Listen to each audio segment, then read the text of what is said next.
Let's go. Can I get an encore? Do you want more? Cook and roll with the Brooklyn boys. So for one last time, I need y'all to roll. Alright guys, we just took this tray off. The trigger on an impulse is held on by these two pins, as you guys can see here, and on one side it might be, on either side, doesn't really matter. These pins are held in place by C-clips. Now to get these off, I'm just using an actual flathead screwdriver bit, as you guys can see right there. And I'm just being very careful so that I don't nick the actual frame itself. But you want to be very careful when you take these C-clips off, because they will shoot far across the room, and I actually had lost one once, and I had to go buy a frame from an impulse part out just to get a C-clip. So what I do is I put my finger right, aim the C-clip down. Let's see if we can zoom in here and get a better shot of that. Aim the open part of the C-clip down so I can put my finger right on the top and hold one of the sides of the C-clip right here with my thumbnail while I push up on the other side with the bit. So zoom back out and you guys can see how I do this here. Just very carefully and gently so that it doesn't go flying. Got it. Alright, so after that these pins will come right out. And so we'll trigger. Alright, so we got the body. I'm going to go ahead and take the vertical ASA off right here.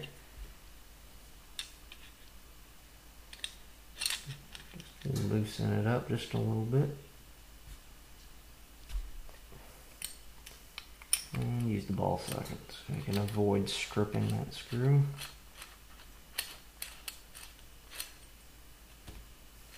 Alright.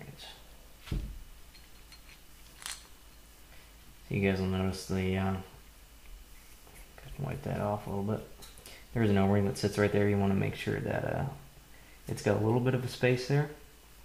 But you just want to check, nicks, cuts, all that kind of stuff. It's, just a basic seal.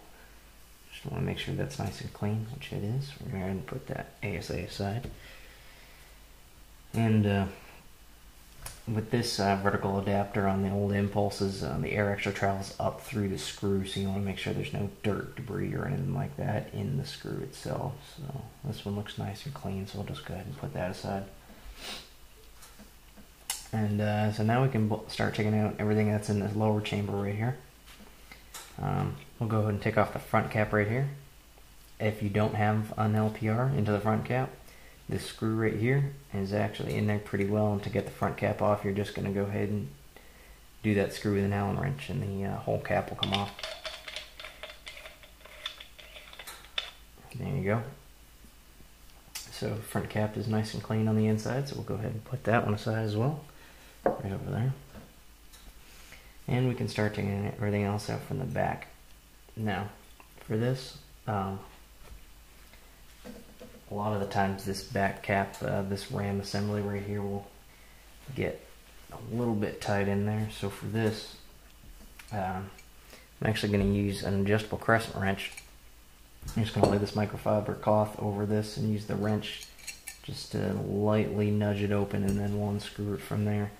Now this one, as you can see, is already kind of clawed up and chewed up just a little bit, so I'm not too worried about getting another little nick on there. Obviously, some of you guys might have nicer impulses than this, and like my Atomics impulse that I've got upstairs, I'm a bit more careful with that because that's nice and new, and I don't want to mess that one up. Alright, so we got that started. You can just go ahead and put that aside and just unscrew it by hand from there.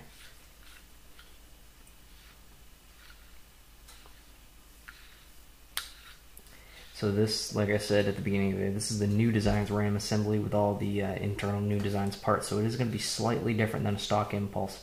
I'm trying to acquire a stock impulse as of now, just so I can rip it apart and show you guys the differences between the internals, because they are slightly different and the servicing is slightly different.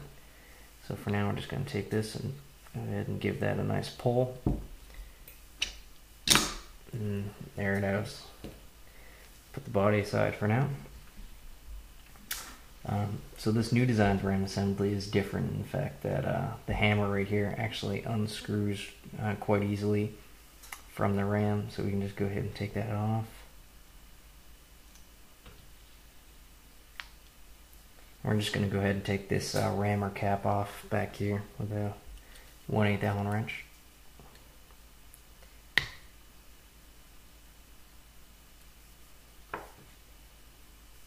This is just a little bit dirty, so we're going to have to clean that out. And with this one, this is the new design silk shot ram, and you can just give it a nice push, falls right out the back. Take this O-ring off the front. So I'm gonna grab a paper towel real quick and just get off this extra grime, grease, dirt. So you guys may be noticing as this is going on, I'm talking very quietly. That's because it's actually about 3 a.m. right now, and there are people sleeping in this house. And I'm just trying to be as good as a roommate as possible. Alright, so we're going to go ahead and just drop that O-ring back in there. Cap. Alright, now I'm going to just check these outer O-rings just for any nicks, cuts, breaks, anything like that. Just make sure these are all good, and they are. Now there is an O-ring. Let's see if we can zoom in just a little bit. So there is an O-ring sitting right inside this cap right here, right at the end. Sitting probably about 2 to 3 millimeters inside right there. It's really hard to check that without actually taking it out. It's actually very difficult to take out. Like I said, I'm still missing a lot of my parts and tools, and I don't have any of my O-ring picks, so we're just going to go ahead and leave that in for now. But I can just take this flashlight real quick and give it a quick once over just to make sure it looks okay, which it does. It's got a little bit extra grease. Let's see if we can just squeeze in the end of this paper towel here. Q-tip might even be a good idea as long as you're careful with it and don't leave any fibers or anything like that in there.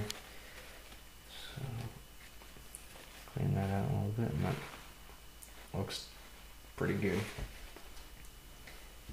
So now that everything looks good, we're going to go ahead and set these aside just for a moment. Alright, now the only other thing we got on here is the valve, and I'm going to take off a tapeworm for you guys, just to, if you guys don't know what it looks like, show that to you guys real quick. And there's just, some minor checkup maintenance for the tapeworm, nothing major. Just take a look, make sure grease is good, and that's all. We're going to go ahead and take out this valve locking screw right here.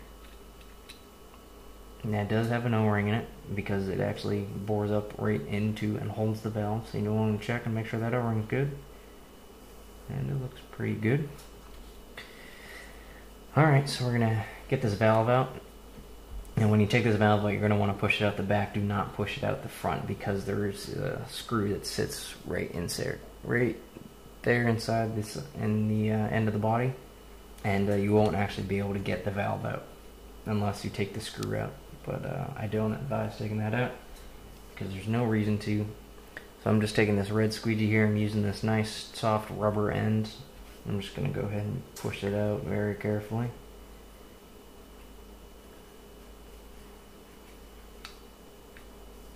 And there it goes. So well, you've got the entire gun hollowed out. See that? I'm just going to run the squeegee through it real quick, the swab, just to make sure it's nice and clean, grease, all that kinds of stuff.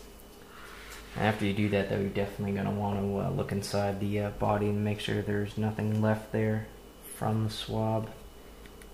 Just got a small hair there. Alright, that looks nice and new and shiny. Awesome. Go ahead and set that aside. Like I said again earlier, this is the new design's valve. This is slightly different than the stock valve. It actually has a tension spring sitting inside the valve. Usually you'd just be able to go ahead and push this poppet and it would pull right out. But that tension spring is actually in there. It is possible to get it out. It's rather difficult. I'm not going to take it out right now. There's no need to. If you do break your impulse down this far to service, unless there's something wrong with the valve, the only thing you need to do is make sure there's no extra grease, anything on that, and the O-rings on the valve look good. There's absolutely no reason to take that poppet out unless it's broken, so we're not going to do that. Again, I'm not a big fan of doing stuff and taking parts off the gun if they really don't need it. So we're just going to leave the solenoid on here for now. And there's actually just a small piece of debris sitting right here I'm going to take off. There it is. Alright. And the only other thing left on here is a tapeworm. This impulse is actually custom modded and drilled and has 2 tapeworms, but we're just going to take one off because they're both identical. So these are on here quite a bit.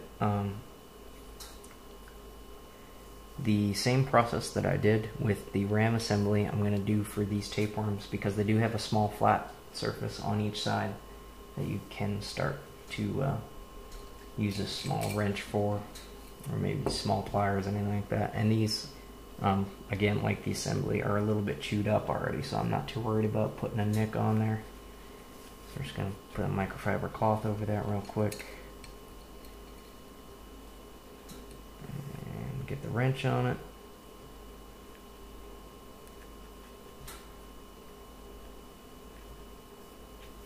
And get it started. Put that bag aside by hand from there.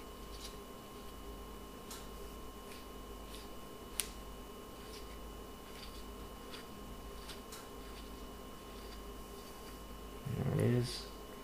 And once the threads are all the way clear, just pull.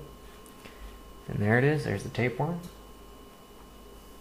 And you just want to, if you can, grab a pen light, flashlight, anything you got. Go ahead and just take a look down in there and make sure that's nice and clean of debris. This one looks pretty clean. Looks like maybe there's a touch of grease in there. Alright, well, that looks nice and cleaned out. So we're going to check the tapeworm. It's got 2 O-rings right there on the end. We're just going to go ahead and check those again. Standard, just think you check any other O-ring. Just look for nicks, burrs, anything like that. Any gunk built up on the O-ring. Go ahead and clean it off.